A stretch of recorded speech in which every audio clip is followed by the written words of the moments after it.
The whisper that changed the galaxy. They stood in silence, Mira and Tharn, side by side in the ruins of what was once a battlefield.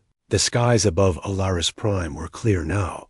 No black ships, no shadows, no Varnuk, just light and the sound of people breathing free again. Across the galaxy, the news spread like wildfire. Not about fleets, not about generals, but about a girl who whispered a single word and a beast who listened. The Galactic Union could no longer deny it. This wasn't just a child, and Tharn wasn't just a monster. Together, they were something new, a bond beyond science, stronger than war. The High Council sent ships to bring them back, not in chains, but in honor. They were offered medals, titles, and seats in government. Mira shook her head. I didn't do it for medals, she said softly. I just wanted to help him.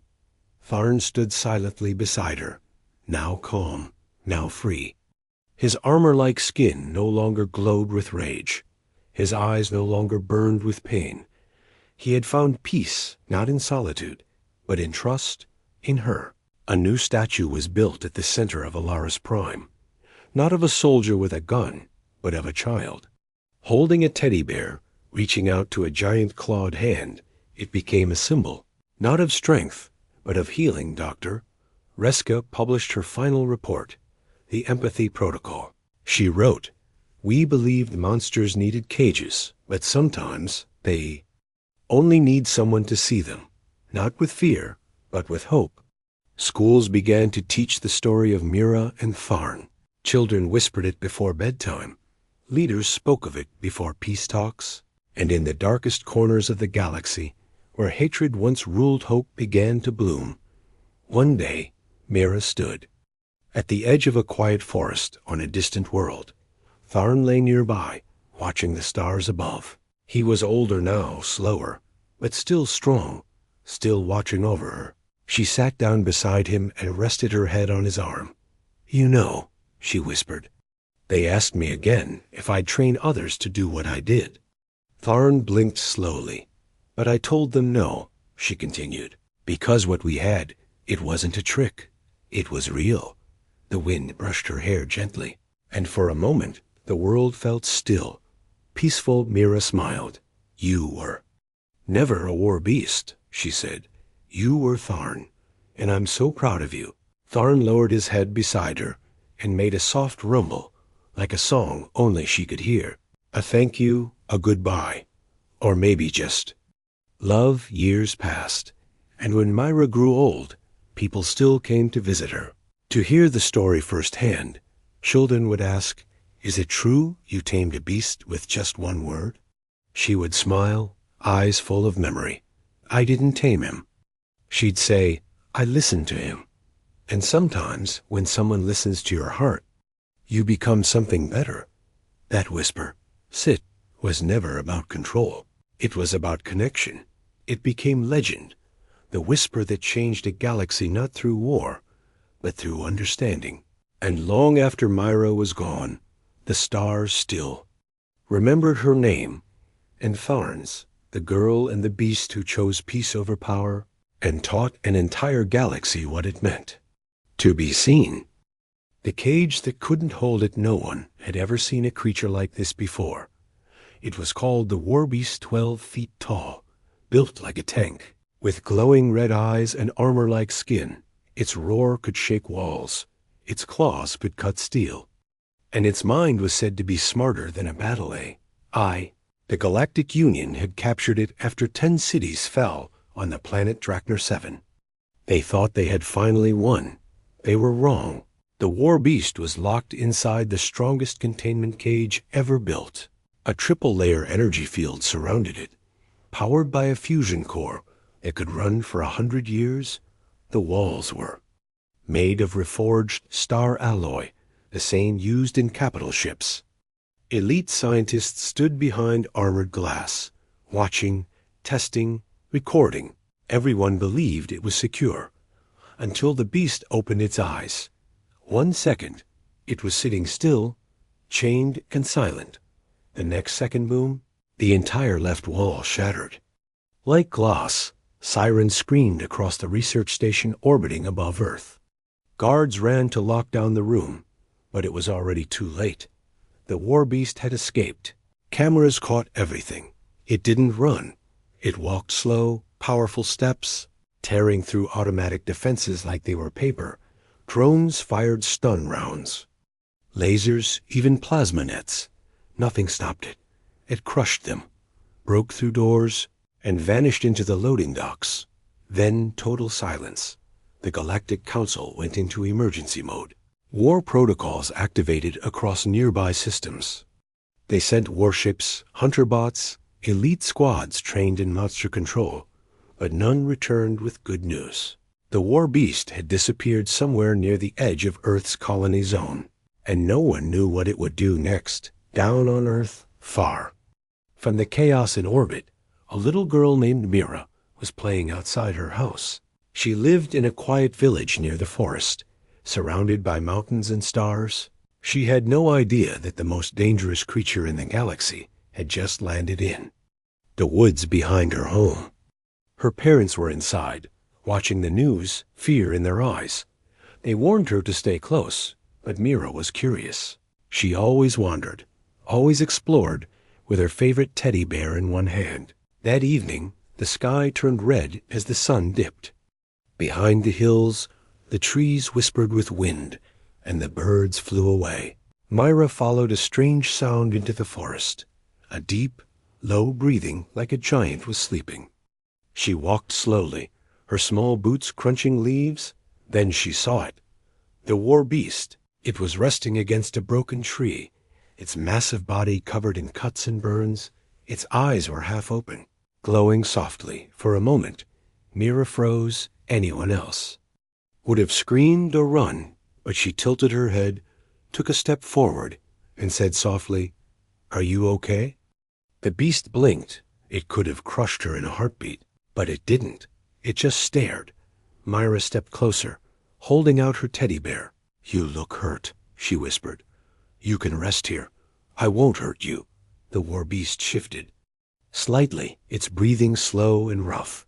It watched her like she was something new, something it didn't understand, something not afraid. Back at the orbital station, a scout drone finally picked up the heat signature. Target located. The commander barked, "Prepare to fire." On screen, everyone watched the live feed, and their jaws dropped.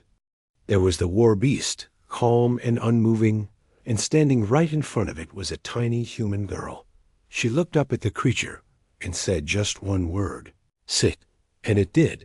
The entire control room went silent. No weapon, no command chip, no. A override had worked, but this little girl with no armor, no training, no plan had just done the impossible. She tamed the Warbeast, or maybe she simply spoke to the part of it that remembered what kindness felt like. The galaxy would never forget that moment, and Mira's story had just begun. Mira and the monster of the forest was quiet.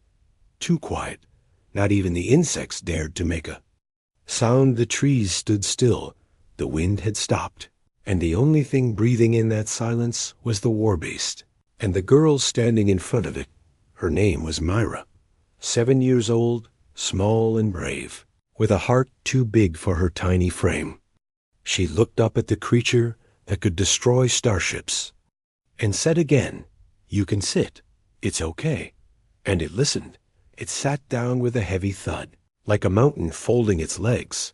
Its claws dug into the earth, its massive chest rising and falling. But its eyes, those red, burning eyes had softened. Something had changed. High above the planet, generals and scientists stared at the feed in disbelief. "What is this?" One shouted, "Why isn't it attacking her?" "Maybe it trusts her," someone whispered. "Impossible," came the reply. "The thing has no emotions. It was designed for war." But the screen said otherwise, and so did the silence. Between a child and a monster, Mira walked forward and placed her teddy bear beside the beast. She sat next to it, leaning against its massive arm like it was a warm wall. "You're not scary," she said. "You're just sad." The Warbeast didn't move. It just stared at her with ancient eyes, filled with confusion, pain, and maybe peace. The village alarms blared in the distance. Her parents ran through the forest, soldiers behind them. Drones flew overhead, scanning for threats. When they saw Mira sitting beside the Warbeast, the world seemed to stop. "Don't shoot." Her mother screamed, but it was too late. One drone misread the beast's movement as hostile and fired a stun dart. The dart hit its neck, and the Warbeast roared in rage, not from pain, but from fear. It wrapped itself around Mira in an instant, shielding her with its body, claws out, ready to fight again. "Cease fire! Cease fire!" The commander barked through the comms, but the damage was done. The Warbeast now growled low, eyes glowing brighter, its muscles tense. Mira turned and looked into its eyes, placing her small hand on its rough skin. "No," she said softly. "It's okay. They didn't mean to hurt us." Her voice calm, warm, human, cut through the fear. The Warbeast blinked, then lowered its claws.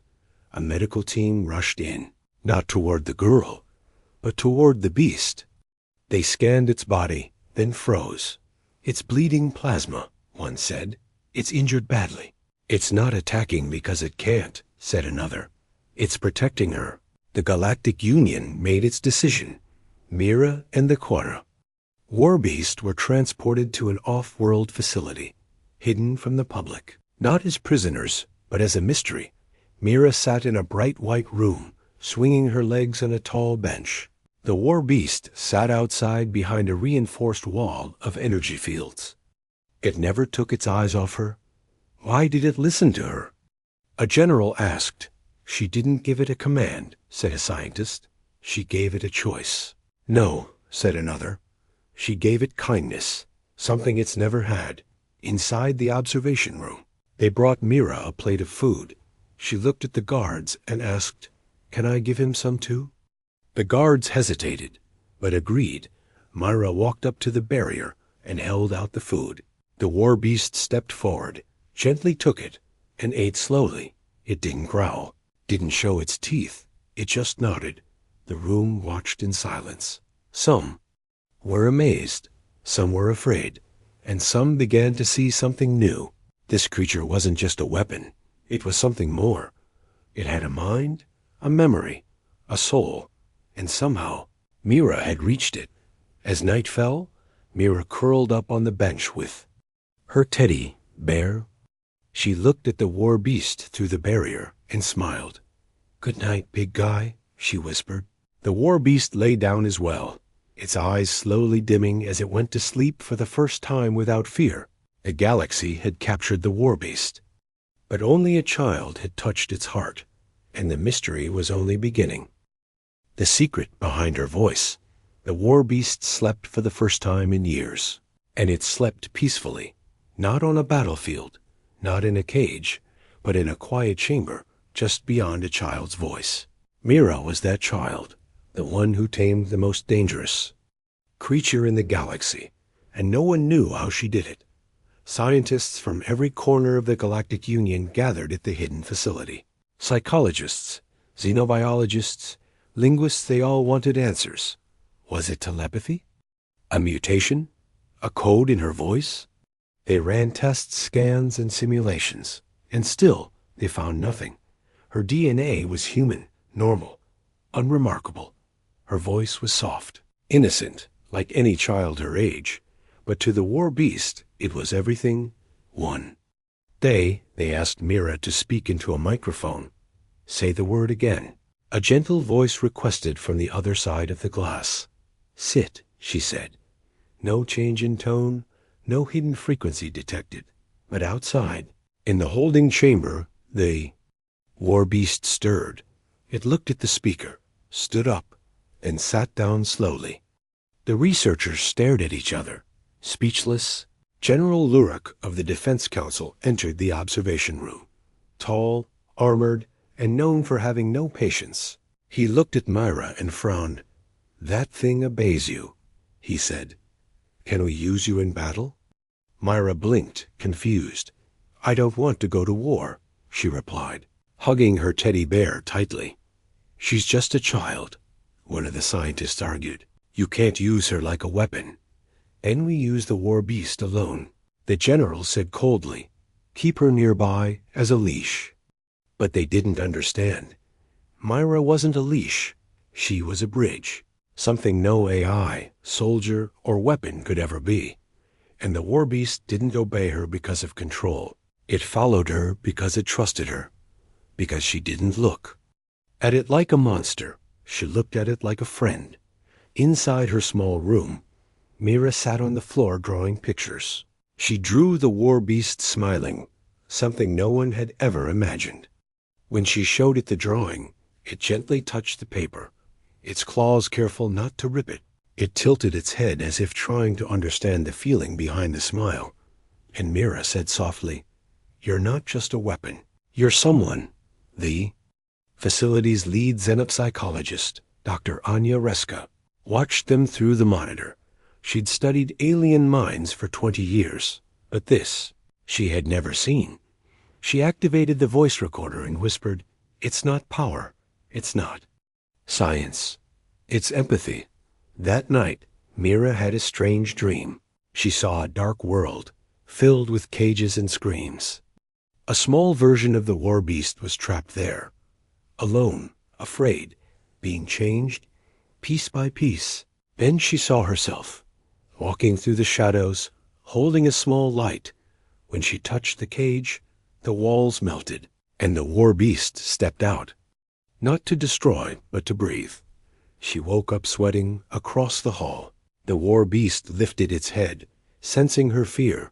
It stood up, ignoring alarms, and crashed through the walls. By the time the guards reacted, it was already by her door, but it didn't attack. It just placed its huge hand against the metal wall close to where Mira's hand now rested from the inside. She opened the door slowly, stepped into the hallway, and hugged its arm. "I'm okay," she whispered.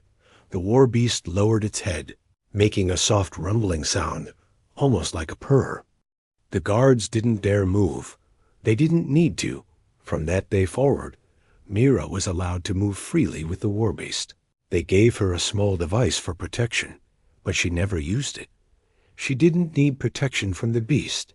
She was the protection for its mind, its heart, and its pain. Dr. Reska began recording something she called the empathy protocol, a theory that certain species like humans carried a deep emotional resonance, not through commands, but connection. Mira's voice wasn't special because of tone or volume. It was special because of feeling, and that feeling had touched something inside a creature made for war. For the first time, the galaxy began to question everything. Maybe monsters weren't born. Maybe they were created, and maybe, just maybe, they could be unmade too. Not with weapons, but with a child's voice. The Warbeasts past the Warbeast stared at the stars through the glass ceiling. It didn't understand them, but it remembered them. Not their names or shapes, but the feeling of being beneath them, free, before the pain, before the chains, before the war. Mira sat nearby, legs crossed, sketching in her notebook. She looked up and asked gently, "Do you remember your home?" The Warbeast didn't answer, not in words, but its head turned slowly toward her, and something in its eyes flickered, a memory trying to break through darkness. Dr. Reska had been watching for days, studying every movement, every sound. She had a theory. What if this creature wasn't always violent? She asked the council, what if it was made this way? The generals didn't care. If it can fight, it's useful, one said. If it can feel, it's dangerous, said another. But Reska believed something deeper was buried in the Warbeast's mind, and Mira had the key, with permission. Reska brought in a neural memory reader. It was risky, but Mira agreed. The device, shaped like a soft silver crown, was placed on the Warbeast's head. Mira held its hand as Reska activated the machine. "Don't worry," she whispered. "I'm right here." In seconds the room darkened, not physically, but in their minds. A projection filled the chamber. Flickering with memories, it showed A distant world, green and wild, huge mountains, glowing rivers, skies with twin suns, and creatures that looked like the Warbeast, but smaller. Peaceful, gentle, they played. They built homes, they sang in low, musical tones. They were not monsters, they were a people. Then came the ships, dark, sharp, full of fire. An alien empire known as the Dravari invaded the world. They needed soldiers strong. Ones who could survive anywhere, and they found them here, peaceful creatures, perfect bodies ripe for reprogramming. The memory turned cold. The viewers saw labs, cages, pain. The creatures were torn from their homes, injected with chemicals, machines implanted in their spines. They were forced to fight each other. Those who refused were burned. The Warbeast was the last one, the strongest one, the one who wouldn't die. Mira gasped, tears in her eyes. She looked up at the real Warbeast sitting silently beside her. "It wasn't your fault," she whispered. "You didn't want this." The projection showed one final memory. The Warbeast breaking out, escaping into space, flying from system to system like a ghost, not looking for war, but running from pain, until it was captured again. Until now, the lights came back, the projection faded, silence filled the room. Not even the soldiers spoke, because for the first time, they saw the Warbeast not as a monster, but as a survivor, a victim of cruelty they had ignored for too long. General Lurik clenched his fists. "So it remembers its past," he said coldly. "That doesn't make it safe." Mira stood up, tiny but unafraid. "It's safe with me," she said. "It's always been safe with me." The Warbeast lowered its head to her shoulder, and the whole room felt it. This wasn't a beast anymore. It was someone learning how to be whole again. Later that night, Mira gave it a name, not a number, not a title from a war report, just a name. "Tharn," she said softly. "That's you now," the Warbeast blinked, and for the first time since its homeworld was taken, it nodded. Tharn, the Warbeast, had remembered who it was, and Mira, the child who saw its soul, had helped it begin again. Kidnapped by the Council of the Galaxy had changed overnight. One small child had done what no weapon, no scientist, and no army could. She had tamed the Warbeast, but not through power, through kindness, through a name. Tharn. To Mira, it was just a name. To the Galactic Council, it was a warning. The beast was no longer controllable, because now it had something to protect, and that made it dangerous. In the shadows of a secret moon base, the Council held an emergency session. Holograms of 12. Alien leaders lit the dark chamber. "She is the key," hissed one voice. "The only one it listens to." "Then remove her," growled another. "Train her. Break her. Use her. The beast must be ours," said the High Speaker, "or destroyed." Back at the research station, Mira laughed as Tharn gently pushed a small toy back toward her. He didn't understand the game, but he understood her smile. "Doctor." Reska watched from the observation deck, hopeful, until the alarms flashed red. Before anyone could react, a stunned pulse hit the chamber.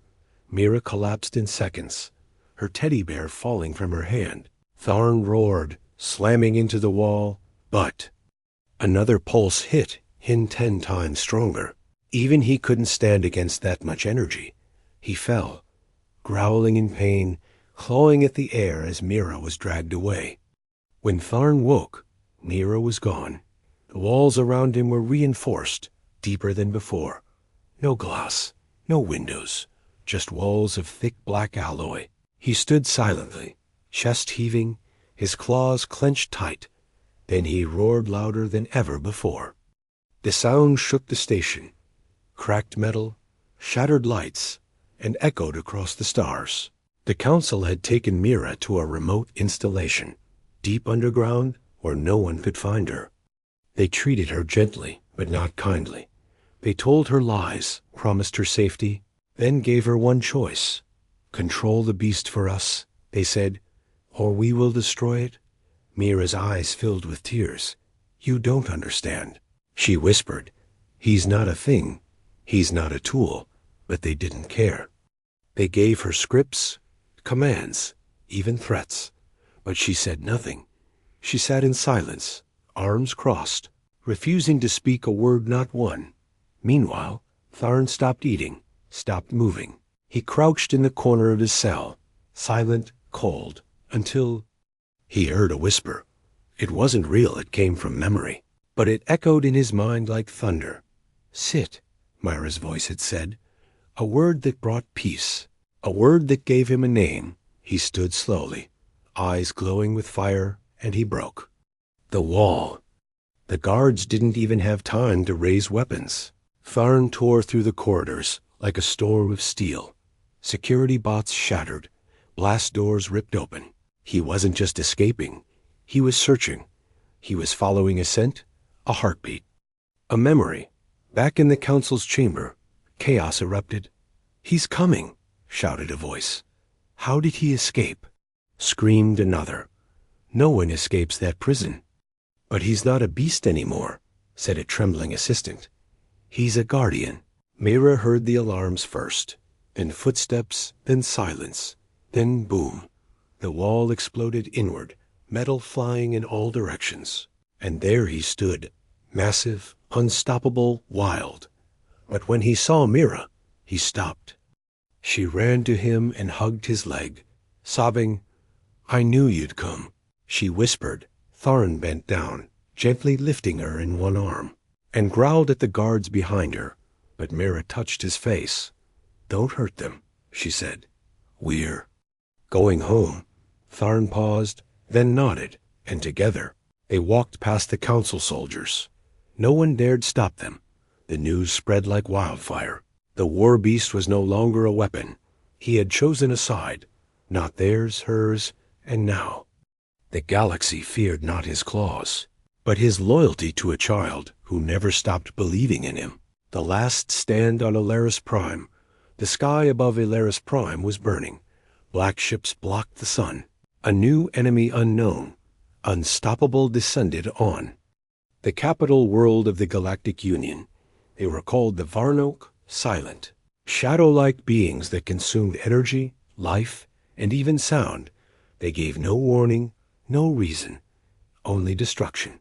The Union's fleets fell one by one. Planets vanished. Stars dimmed, and on Alaris Prime, millions waited for rescue that wasn't coming.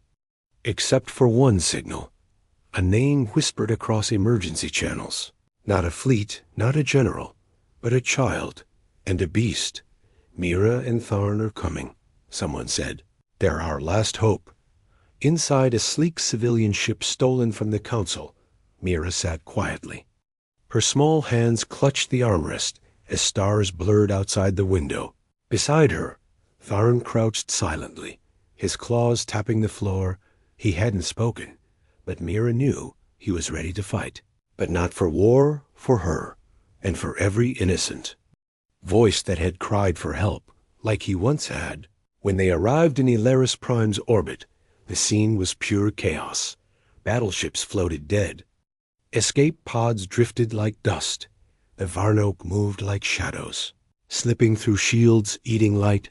The Council's forces had failed. Now all eyes turned to a child and her monster. "Target the ground breach," Mira said, pointing at the eastern sector. "That's where the survivors are hiding." Tharn roared, launching himself from the ship. He landed like a comet, cracking the earth. The Varnoke turned, but this time they didn't consume. They hesitated, they feared. Tharn fought like a storm. Each swipe of his claw shredded 3 enemies. Each roar shattered the silence the Varnoke brought. But for every one he destroyed, 2 more appeared, until they began to surround him. Dark tendrils wrapped around his limbs, draining his strength. His knees bent, his growl turned to a grunt. He was falling, and then Mira landed. A drop pod cracked open, and she stepped out, holding nothing but her teddy bear. "Get away from him," she said. The Varnoke paused, confused by the small voice. But Mira stepped closer, raised her hand, and shouted the word that once shook the galaxy. Sit. It wasn't just a word anymore. It was power. It echoed through the battlefield like a pulse. The Varnak shrieked, recoiled, stumbled backward as if the very air had turned against them. And Tharn stood tall once more, roaring like thunder. The survivors behind the blast doors watched in awe. Some cried, some whispered prayers. They didn't see a monster. They saw a protector. They saw hope. Mira climbed onto Tharn's shoulder and pointed at the dark spire the Varnak were building at the city center. That's their anchor, she said. Break that, and they lose their hold. Tharn ran, smashing through buildings, dodging enemy fire. Mira held tight, her hair flying in the wind, her eyes fixed ahead. As they reached the spire, the air turned cold. A giant Varnak emerged, larger than the others, its form flickering like a broken shadow. It spoke directly into their minds. You are nothing, child, it hissed. Mira looked at Tharn, then back at the creature. I'm not nothing, she replied. I'm his. Tharn charged, colliding with the Varnak Lord. They fought like titans, tearing through metal and stone. Mira climbed to the top of the spire, pulled out the core bomb Reska had hidden in her satchel, and slammed it into the structure. It began to glow, pulsing, counting down. 30 seconds. She leaped off the tower right into Tharn's waiting arms. He caught her and shielded her as the explosion lit up the sky. The shockwave rolled through the city. The Varnak screamed and vanished into smoke, and the Laris Prime was saved. As the dust settled, Mira stood beside Tharn in the ruins. The people came out slowly, injured, hungry, afraid, but alive. And they gathered around the child and the beast. No one cheered. They just looked at them with quiet respect. Because sometimes heroes don't wear armor. Sometimes they come with teddy bears and claws.